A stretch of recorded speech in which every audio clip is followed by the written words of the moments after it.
आओ बेटा, यहाँ बैठ जाओ। मैं उरूज को बुलाती हूँ। उरूज, वो नाराज है, इसीलिए मुझे जवाब भी नहीं दे रही। अगर आप मुझे इजाजत दे तो खुद बात करना चाहता हूँ। जरूर, कहीं वो तुमसे भी नाराज ना हो जाए।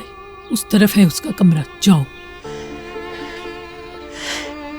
सुनो, उसे समझाने की कोशिश करो बेटा। वो यहाँ दिन ब दिन बद से बदतर होती जा रही है। पहले मैंने उसकी माँ को खो दिया और अब मैं अपनी नवासी को नहीं खोना चाहती। मैं ये बर्दाश्त नहीं कर पाऊंगी बेटा। देखें, ऐसा कुछ भी नहीं होगा। ये वादा है मेरा, मुझ पर यकीन रखिए। शुक्रिया बेटे।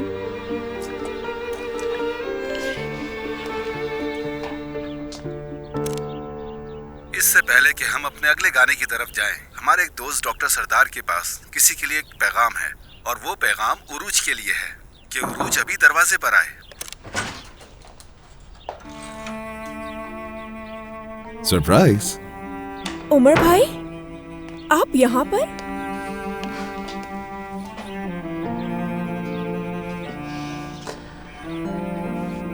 तुम तो मजीद प्यारी हो गई हो।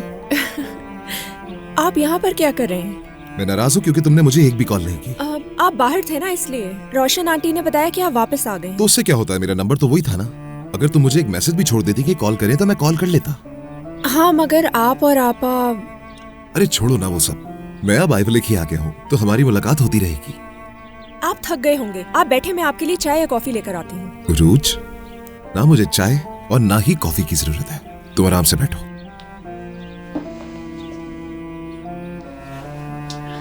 देखिए, मैं जानती हूँ आप उस बारे में मुझसे बात करने आए हैं। हाँ, तुम सही समझी हो, मैं उसी बात के लिए आया हूँ। तो अब क्या करोगी तुम? अपने भाई को चुप कराओगी या अपनी आपा की तरह मुझे भी यहाँ से जाने का कह दोगी तुम? मैं एवलेक वापस नहीं जाऊंगी। मैंने आपा को भी बताया था और आप भी इसरार मत करें। इसरार कहाँ किया? ऑर्डर दिया है मैंने। तुम अपने भाई की बात को नहीं टाल सकती। माना तुम अपनी आपा की तरह जिद्दी हो, पर मेरी इतनी बात तो रखोगी। हॉस्पिटल से अपॉइंटमेंट ले ली है मैंने। मैं अपना इलाज शुरू करवा रही हूँ, मुझे किसी की कोई जरूरत नहीं है। मैंने ये हरगिज भी नहीं कहा कि तुम्हें किसी की जरूरत है उरूज। अब तुम बड़ी हो गई हो और एक खुदकफील लड़की बन चुकी हो, लेकिन इसका ये मतलब हरगिज नहीं कि तुम अकेले ही से लड़ोगी। तो फिर आप इसरार क्यों कर रहे हैं? देखें, आपको उन चीजों का नहीं पता जो एवलेक में हुई। उरूज, हम सभी के साथ वहां पर कुछ न कुछ हुआ ही है, लेकिन मैं फिर भी वापस लौट आया। वहां जाने का ये मतलब हरगिज नहीं कि तुम कमजोर हो या इसमें तुम्हारी बेइज्जती है।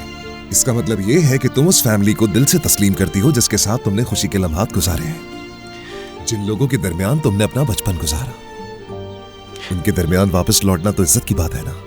दुनिया का कोई भी बड़ा डॉक्टर हमें कभी भी वो शिफा नहीं दे सकता जो हमें अपने लोगों के प्यार से मिलती है। वही सबसे बड़ा इलाज है उरूज।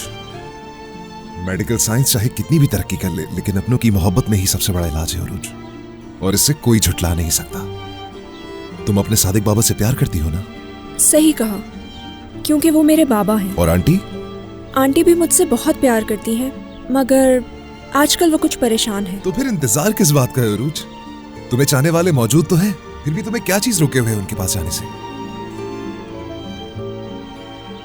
नहीं जा सकती मैं उनके लिए बोझ बन जाऊंगी। वो पहले ही बहुत मुश्किलात का शिकार है। क्या उन्होंने जतलाया ये तुम्हें? बिल्कुल नहीं। तो फिर तुम अपने आप को बोझ कैसे समझ सकती हो उरूज? जिस खानदान में सब एक दूसरे से प्यार करते हैं वहां ऐसा नहीं होता। तुम अपनी अम्मी की ममता, अपने बाबा की शफकत और आंटी की मोहब्बत का एहसान यूं नहीं छुटला सकती उरूज। माजी से सुलह करो, खुद से सुलह करो, फिर तुम खुद देखोगी कि जिंदगी किस तरह तुम्हें इलाज और प्यार से कैसे नवाजती है। तुमने हमेशा से यही कहा है ना कि तुम उन्हें दुख नहीं देना चाहती, तो ये तुम्हारे हाथ में है। देखो, तुम गले लगाकर उनके दुख खत्म कर सकती हो या उनसे दूर रहकर उन्हें दुख दे सकती हो उरूज। उमर भाई, मैं। चलो जल्दी से सामान बांधो अपना, हमें आइवलेक निकलना है। और बात सुन लो उरूज, कोई बहाना नहीं चलेगा। तुम मेरे लिए सबसे खास हो, दरिया और तुर्कान से भी ज्यादा खास हो तुम। समझ गई मेरी बात? तो अपने भाई की बात मानो प्लीज। अब मना करके मुझे अपसेट मत कर देना। तुम्हारा भाई होने की वजह से मैं तुम्हारा भला सोचता हूँ। चलो।